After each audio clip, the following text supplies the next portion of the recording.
আমি প্রশাসন দৃষ্টি আকর্ষণ করছি, যারা হুমকি দিয়েছে গুলি করে হত্যা করার জন্য অনতিবিলম্বে তাদেরকে গ্রেফতার করে আইনের আওতায় আনুন, অন্যথায় লক্ষ্মীপুরের বিক্ষুব্ধ সাংবাদিক বন্ধুরা কঠোর কর্মসূচি দিতে বাধ্য হবে। লক্ষ্মীপুরে ইন্ডিপেন্ডেন্ট টিভির স্টাফ রিপোর্টার আব্বাস হোসেনকে গুলি করে হত্যার হুমকির প্রতিবাদে আন্দোলনে নেমেছে সাংবাদিক সংগঠন ও বিভিন্ন স্বেচ্ছাসেবী সংগঠন।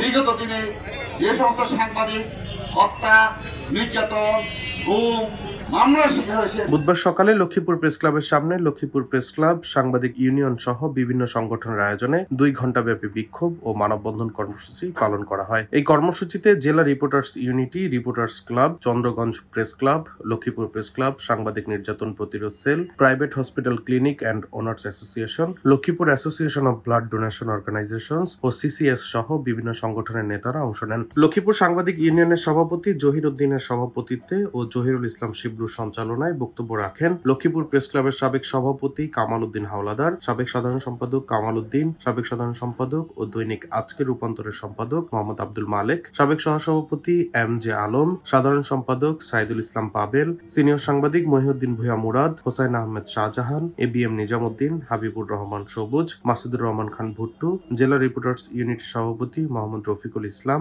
রিপোর্টার্স ক্লাবের সভাপতি বেলাল উদ্দিন সাগর, লক্ষ্মীপুর জেলা প্রাইভেট হসপিটাল ক্লিনিক ওনার্স অ্যাসোসিয়েশনের সভাপতি সহ আরো অনেকে। এ সময় সাংবাদিকদের বিভিন্ন সংগঠন ও জেলায় কর্মরত প্রিন্ট ও ইলেকট্রনিক মিডিয়ার সাংবাদিকদের পাশাপাশি নানা শ্রেণী পেশার মানুষ এই কর্মসূচিতে অংশ নেন। আব্বাস হোসেন ইন্ডিপেন্ডেন্ট টিভি ছাড়াও লক্ষ্মীপুর থেকে নিয়মিত প্রকাশিত দৈনিক মেঘনার্থীর পত্রিকার সম্পাদক ও প্রকাশক এবং আজকের পত্রিকার জেলা প্রতিনিধি হিসেবে কাজ করছেন। সাংবাদিকরা প্রতিনিয়ত হত্যার হুমকির শিকার হচ্ছে। ডেস্ক রিপোর্ট, দৈনিক ডেস্টিনি।